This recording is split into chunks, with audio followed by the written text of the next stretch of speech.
Ferrari now. 0345 6060 973 LBC.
Ferrari at breakfast on LBC. Call 0345 6060 973.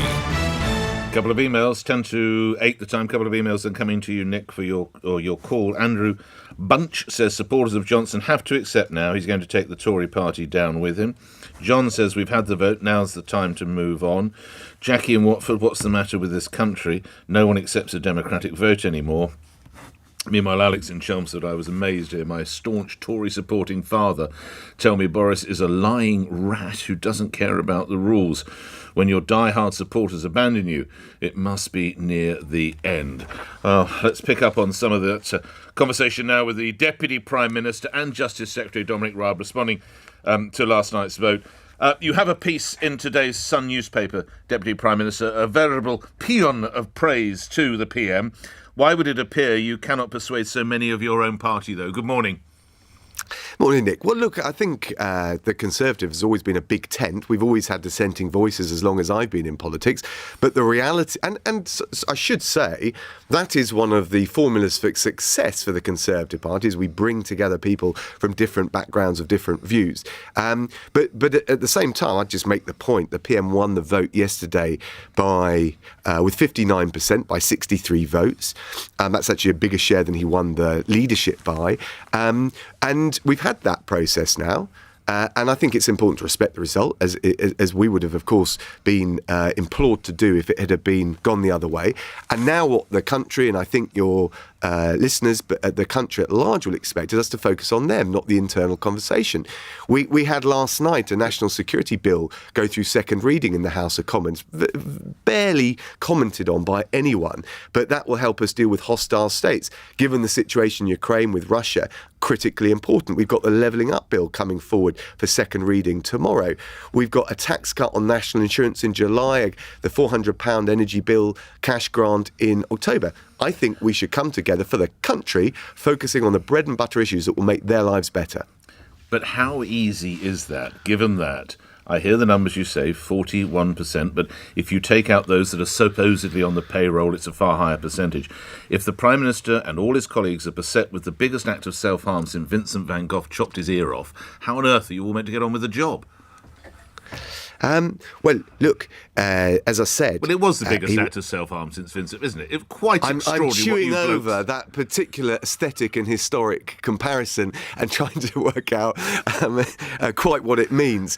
But I'm not going to give you any Will you agree it was an act of metaphors. self-harm? Will you agree it was an act of self-harm, last night's vote? The way I describe it is I think when the Conservative Party is in Westminster talking to itself, it's a big distraction from the bread and butter issues that I think people expect us to be getting on with. And I just listed to you from the cost of living through to the situation in Ukraine and everything in between. I'm finalising the Bill of Rights so that we can get that delivered. We've been talking about that for years. I wrote a book on it in 2008. A great opportunity for us to deliver on something to restore a bit of common sense to our justice system. I'm working with the Attorney General, with the Home Secretary, on driving up the number of convictions for rape. There are so many important issues that bind the country together, but also Conservative MPs together. I think we draw a line in the sand after this vote. It was clearly and decisively won. We move forward to deliver for the people of this country, and that is the way we do the right thing by our constituents, but also, frankly, I think rout Labour, because Labour don't have a credible alternative plan, and this is where we should be focused. Delivery. How confident are you can count on your rebellious colleagues to vote for your policies and your bills as they go forward, Deputy Prime Minister? Well, I think the thing I'd point to is that we had the National Security Bill go through second reading, actually without a vote, I believe, last night.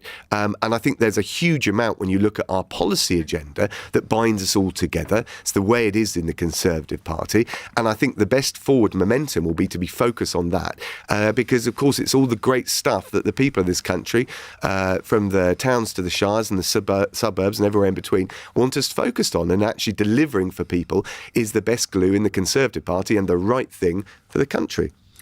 Other matters, is your cabinet colleague Nadine Dorries correct when she accuses Jeremy Hunt of duplicity? I always avoid blue on blue. I think actually, though, Nick, that is a good illustration of the risks, the pitfalls that lie ahead of us if we carry on talking amongst ourselves about ourselves.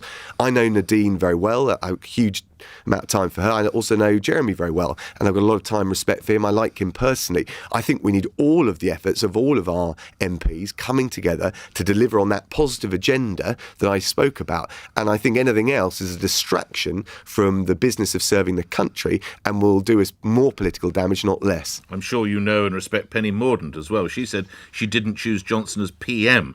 I wonder what she means by that, Mr. Raab, and whether that shows a sign of disloyalty.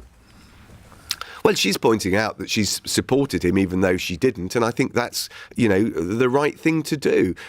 We look, when we have these votes, whether it's for leaders or votes of confidence, you've got to respect the outcome. That is inherent in the British sense of fair play, and I think the Conservative Party, that you have the debate.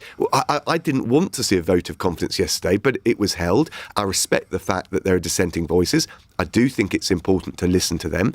But ultimately, you've got to respect the result. That's what we do in a democracy. And then, above all, I think we need to show the country we're focused on them. And that's the thing that binds Conservatives together. And that's the thing that delivers for all of our constituents up and down the country. I mean, Mr. Raab, some people would say if you want to listen to the country, then you should actually listen to the booing that the Prime Minister, and very unfairly his wife, which is totally unfair, endured at the Jubilee service at the end of last week. That represents a country. You and your colleagues be doing everything you can to get Mr. Johnson to go.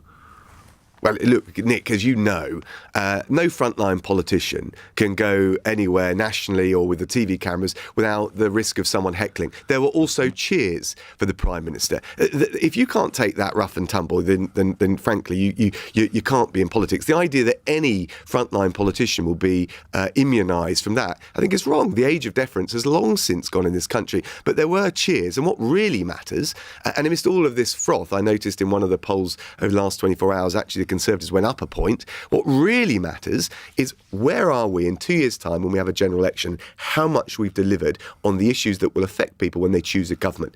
Now, on the cost of living, the NI tax cut, the energy cash grant, the situation in Ukraine, I think that the crime-fighting agenda, I think it is this Prime Minister, this government and the Conservatives that have got the agenda that people want to see delivered. And our focus and our energy should all be focused on delivering on that agenda. While you mention Ukraine, you may not be aware of the details of this, Deputy Prime Minister, but a British fighter captured there faces the death penalty after Russian-backed separatists announced criminal charges. I speak of Aidan Aslin, a former care worker from Newark in Nottinghamshire, captured in Mariupol in April after his unit was starved of food and ammunition. Can we have a comment of you on that?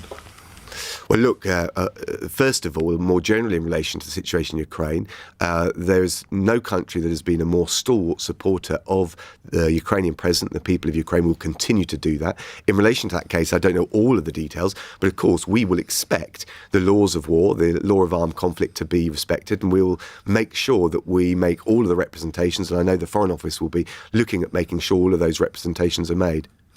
Coming to other matters, later this month there are two by-elections you'll be aware, of course, one of which looks as though it was a very spectacular gain from the Labour Party. That might be going back. Wakefield, your party might even be losing a seat in Devon that you've had for the best part of 100 years.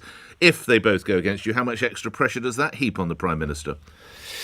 Well, by-elections are always a challenge for mid-term governments, but I've been down to Tiverton. We've got a fantastic candidate in Helen Herford and a really positive agenda. She's a local head teacher, or that's her background, and a really positive agenda. I'll be going up to Wakefield. But at the end of the day, by-elections often an opportunity for protest vote in a way that a general election isn't. It's governments of the day often lose by-elections to go on and win them at a general election. But we'll do everything we can to win both of those seats and support both of those great candidates up there. But what really matters, as I said, Nick, is not what's happening the next few days or weeks. What matters is our track record of delivering for the people of this country, from the cost of living to the other issues that matter to them, the NHS backlog post-COVID, bearing down on that, the skills agenda, the levelling up agenda, the Bill of Rights. And I think making sure we spend the next 2 years relentlessly focused on that is the surest way to return a Conservative government in 2 years' time. And lastly,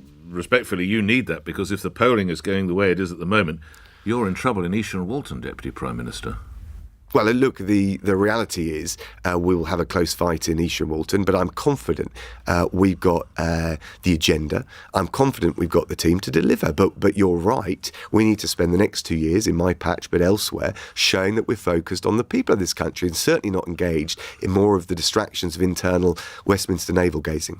I'll leave you to ponder Vincent van Gogh's left ear, and thank you very much indeed. Dominic Raab, Deputy Prime Minister's Justice Secretary, appearing here on LBC, where at 8 o'clock the news is next. On your radio, on Global Player, and Play LBC. leading Britain's conversation. This is LBC. From Global's newsroom at 8 o'clock, after surviving a bruising confidence vote, Boris Johnson has promised to drive forward the government's agenda. The Prime Minister won last night's secret ballot of Tory MPs, but 41% of them voted against him. His former communications director, Will Walden, has told Nick Mr Johnson appears to be in denial. Short of losing, this is the worst possible result